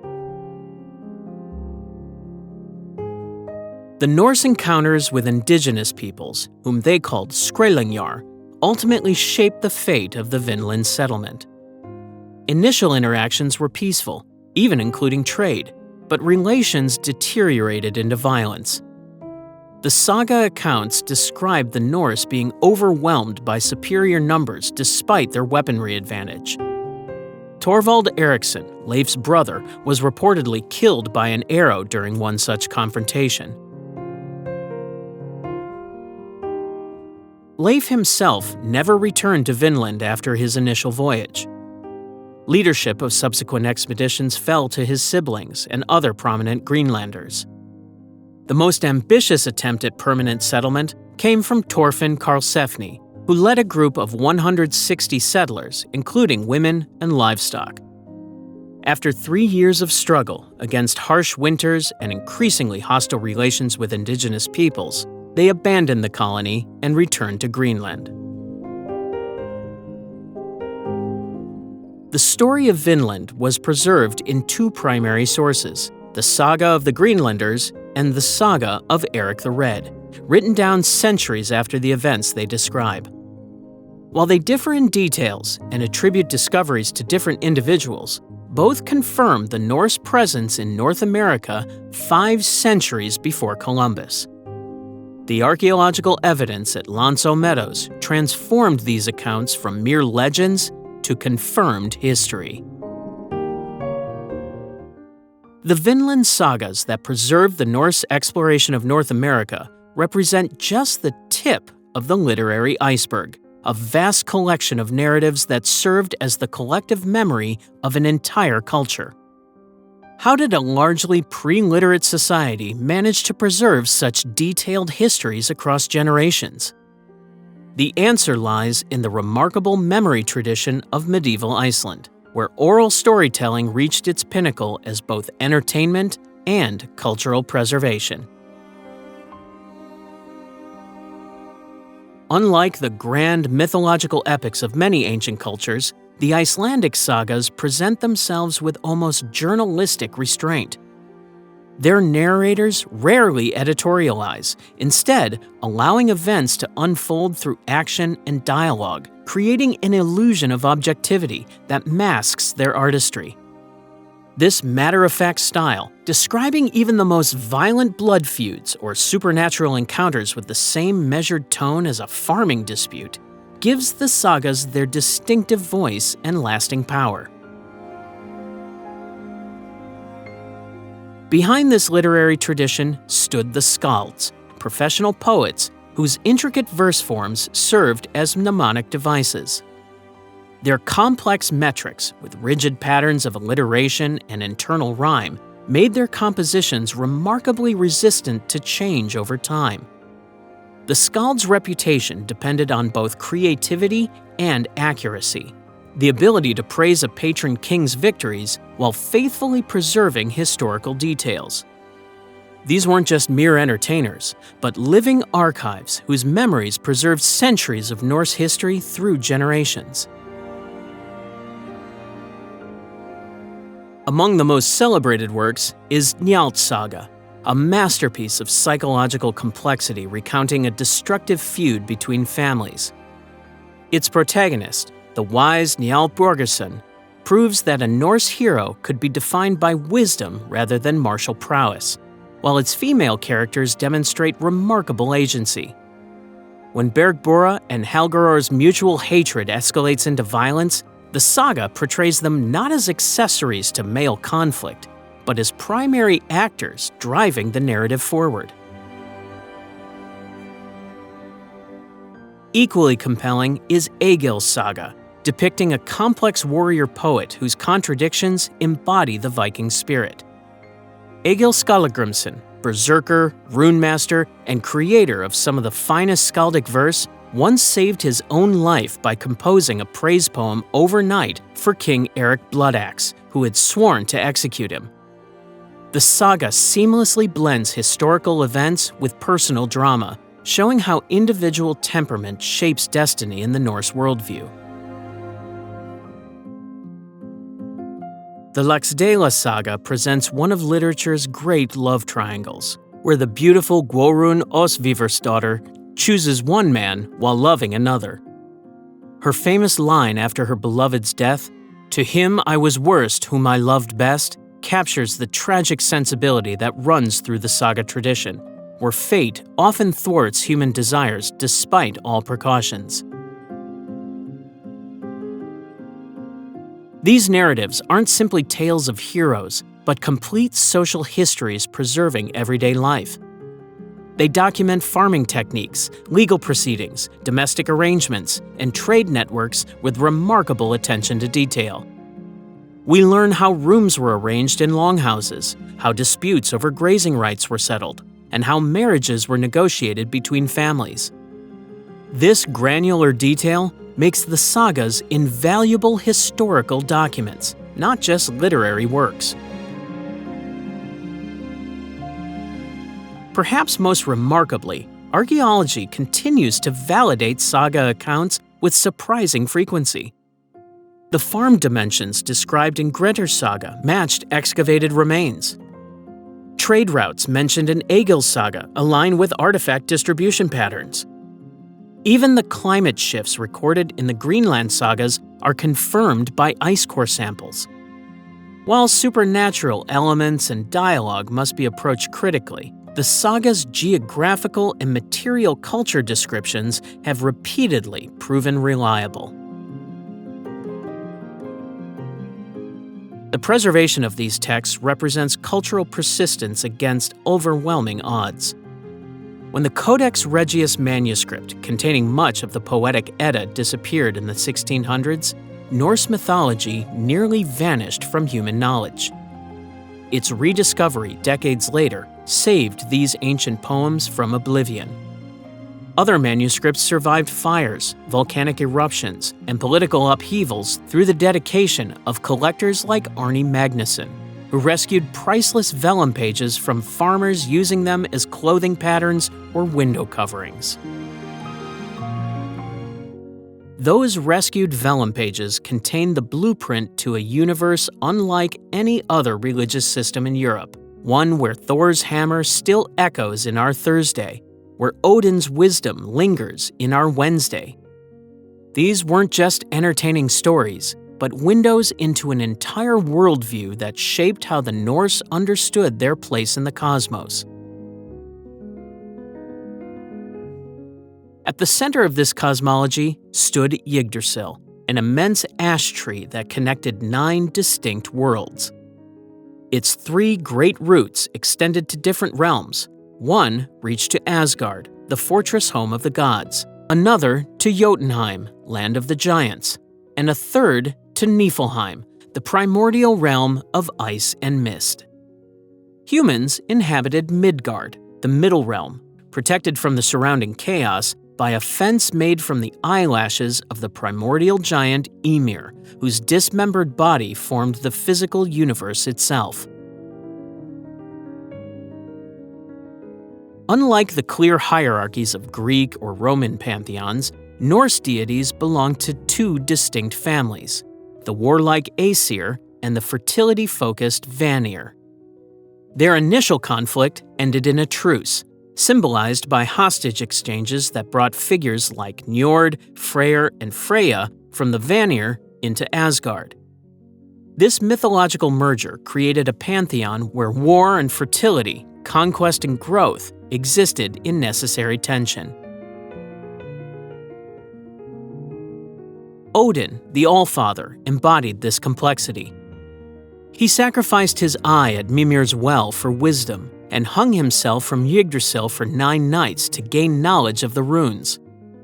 His constant pursuit of knowledge stemmed not from intellectual curiosity, but desperate necessity. He sought any advantage against the inevitable doom of Ragnarok.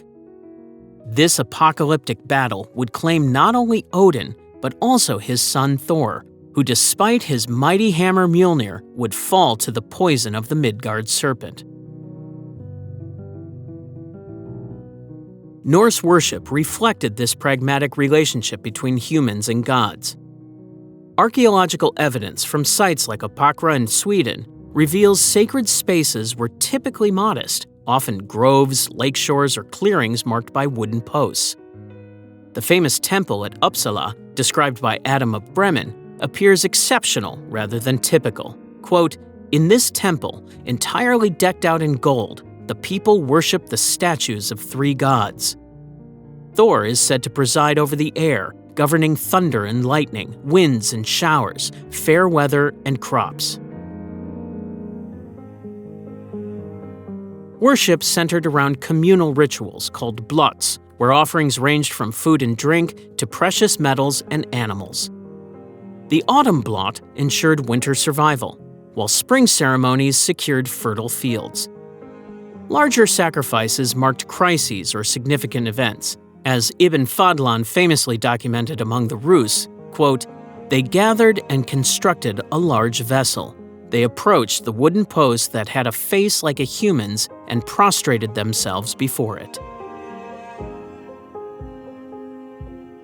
The Norse relationship with their gods was remarkably practical. They expected divine assistance in return for sacrifices, with little emphasis on moral perfection or eternal salvation. When Christianity introduced concepts of sin and redemption, it represented not just a new god, but an entirely different framework for understanding one's place in the universe. The Norse afterlife reflected this practicality.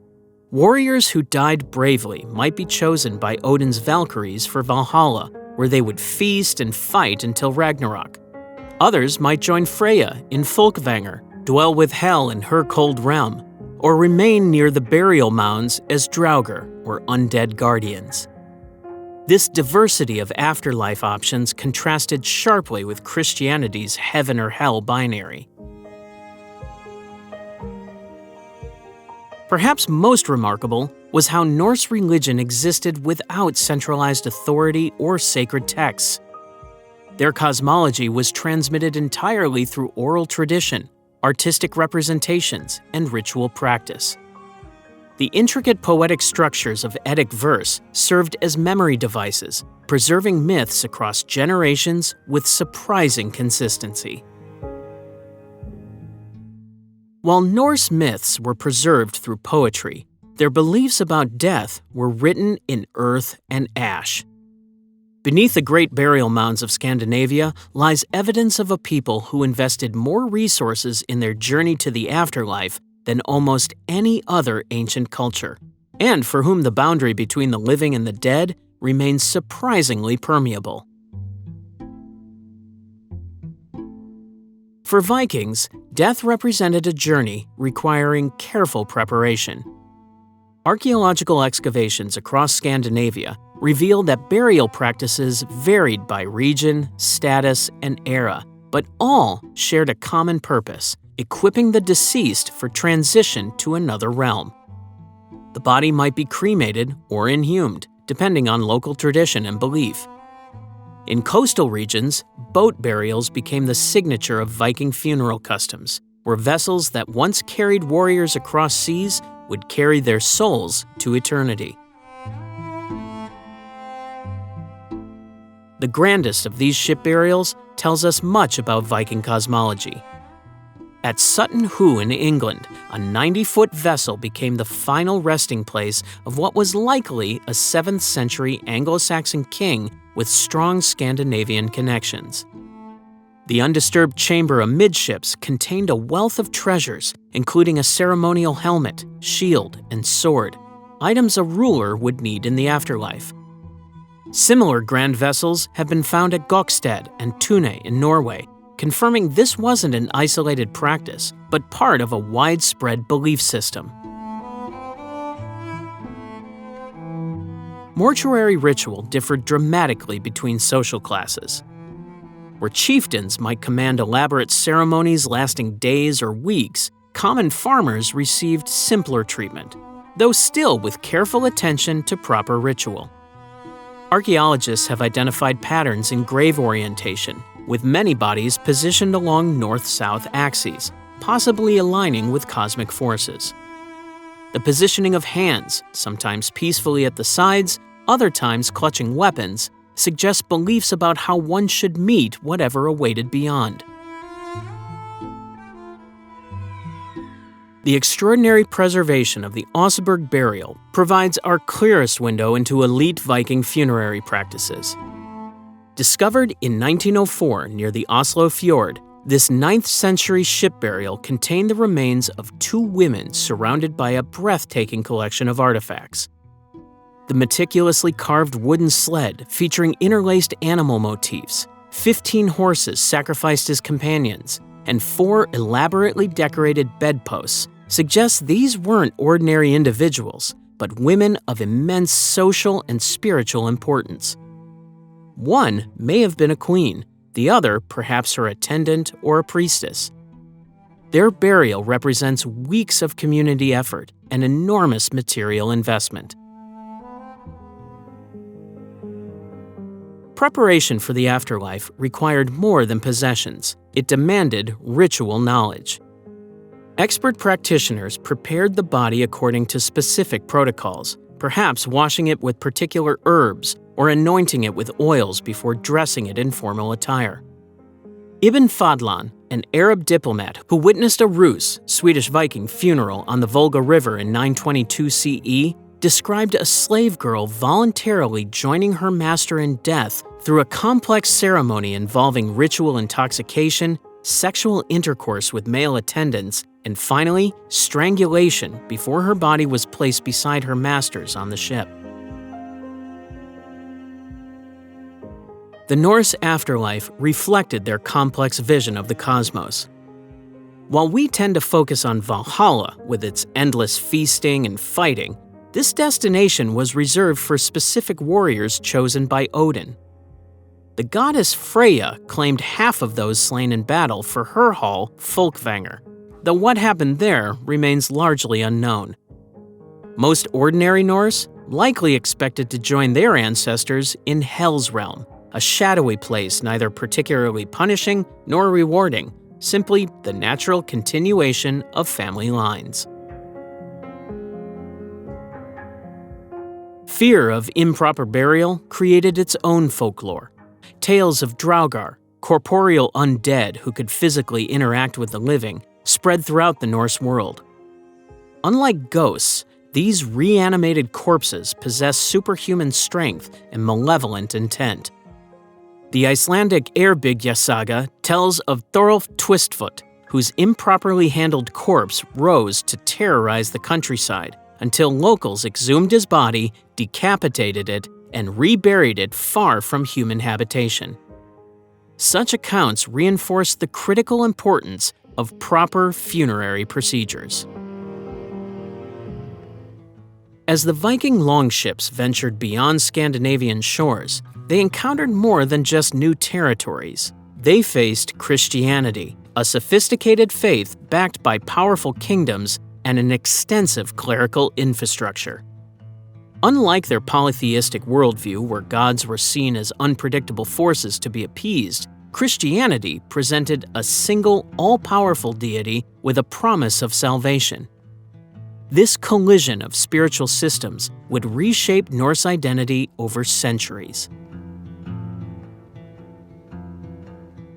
The first encounters were hardly peaceful theological discussions. When Vikings targeted monasteries like Lindisfarne, they weren't just attacking symbols of wealth, but unknowingly striking at the heart of medieval European culture.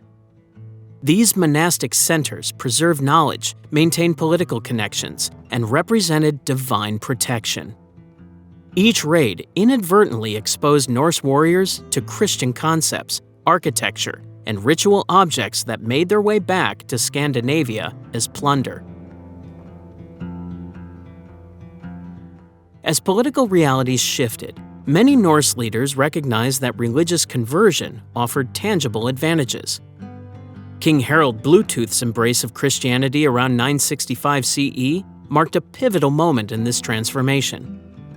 His famous Yellingstone monument stands as tangible evidence of this calculated decision, bearing both traditional Norse imagery and Christian symbolism. The inscription proudly declares that Harald, quote, made the Danes Christian, suggesting this was as much a political unification as a religious conversion. The transition was remarkably complex across Scandinavia. In Norway, King Olaf Tryggvason employed brutal tactics to impose Christianity, destroying temples and executing those who refused baptism.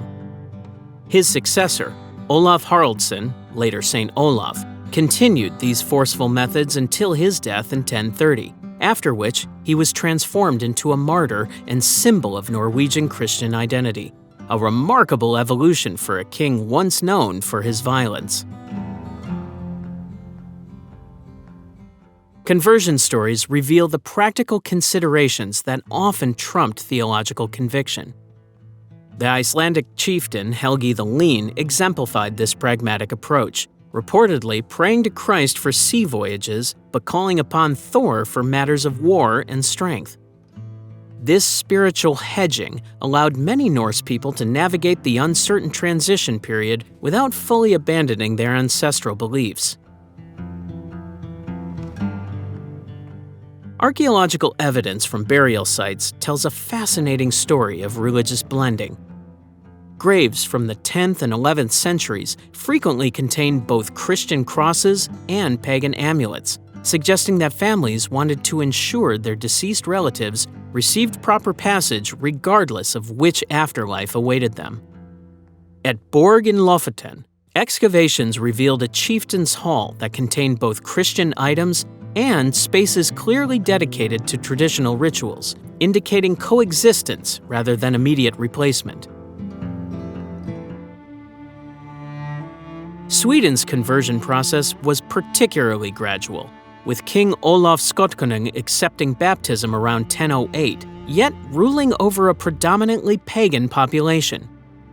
The famous temple at Uppsala continued operating well into the 11th century, demonstrating how deeply rooted traditional practices remained, even as royal houses officially endorsed Christianity. Adam of Bremen's account describes sacrifices continuing at Uppsala decades after the king's conversion, highlighting the gap between official policy and popular practice. The story of Iceland's conversion offers perhaps the most dramatic illustration of pragmatic religious transition. Facing potential civil war between Christian and pagan factions in 1000 CE, the law speaker, Torgir Torkelson, himself a pagan, meditated under a fur cloak for a day before emerging with a remarkable compromise. Christianity would become the official religion, but private pagan worship would remain permissible. This legal solution averted bloodshed and created a uniquely Icelandic path to religious transformation.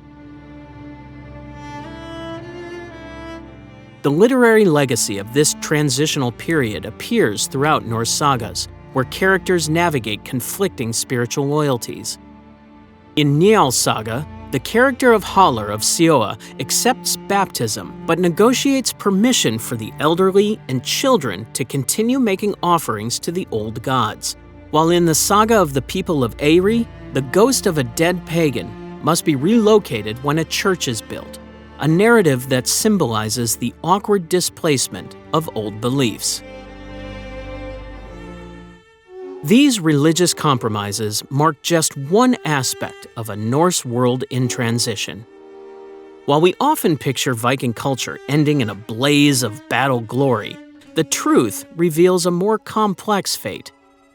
The fearsome raiders who had terrorized European coastlines for generations were vanishing, not through defeat and glorious battle, but through something far more powerful: civilization itself. By the mid-11th century, Scandinavia was transforming from a patchwork of competing chieftaincies into organized kingdoms with centralized authority. Kings like Knut the Great, who ruled a North Sea empire encompassing England, Denmark, and Norway, established royal monopolies on violence. The once independent jarls and warriors who might have led raids abroad were incorporated into royal hierarchies as nobles, administrators, and military commanders. Their loyalty now belonged to crowns rather than clan ambitions, and their energies were channeled into state building rather than plundering foreign shores. This political consolidation coincided with profound economic changes. As Scandinavian societies integrated into European trade networks, merchants discovered that regular commerce generated more sustainable wealth than sporadic raiding. The bustling trading centers at Hedeby, Birka, and Kaupang evolved into permanent market towns. Archaeological evidence from these sites reveals an explosion in imported goods, showing how thoroughly Norse economies had become interconnected with broader European markets. Former raiders found greater profit in trading furs, timber, and walrus ivory for silver, wine, and glass, goods that carried none of the risks of armed confrontation. European defenses had also adapted to Viking threat over generations. Coastal communities constructed watchtowers, alarm systems, and fortified settlements specifically designed to counter Norse raiding tactics. The element of surprise, so crucial to Viking success, had evaporated. Anglo-Saxon England under kings like Alfred the Great and his successors had organized effective regional defense networks. Frankish rulers constructed fortified bridges to prevent longships from sailing upriver. These improvements made raiding expeditions increasingly costly and dangerous ventures with diminishing returns. The spiritual transformation of the North also undermined the psychological foundations of Viking expansion. Christianity introduced not only new belief systems, but new ethical frameworks that condemned raiding, plundering, and enslaving as sinful actions rather than glorious achievements. The warrior ethos that had celebrated death in battle as a pathway to Valhalla gradually gave way to Christian conceptions of salvation through peaceful conduct. Church institutions strengthened royal power while simultaneously providing alternative paths to status through literacy, scholarship, and ecclesiastical office. Historians often point to the Battle of Stamford Bridge in 1066 as the symbolic endpoint of the Viking Age. When King Harald Hardrada of Norway fell during his invasion of England, shot through the throat with an arrow, he represented the last great Norse attempt to carve out territory through traditional Viking methods. Just 3 weeks later, William of Normandy, himself descended from Viking settlers, would defeat the English at Hastings using the more modern military approaches that would define the coming medieval era: armored cavalry, professional soldiers, and siege warfare. Yet the Viking legacy outlived the Viking Age.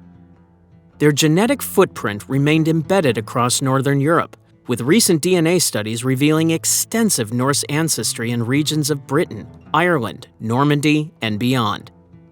Their settlements evolved into thriving communities, with Norse language elements absorbed into English and French.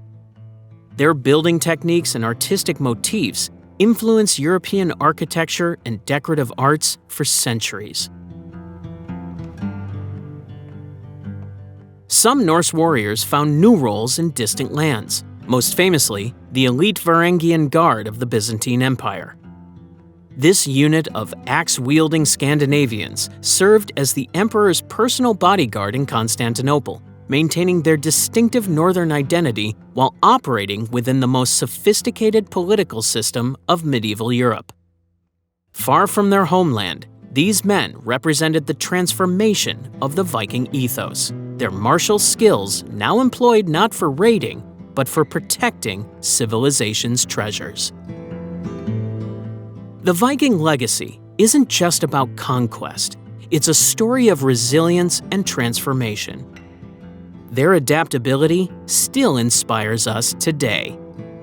If you enjoyed this journey through history, don't forget to like, subscribe, and join us for more.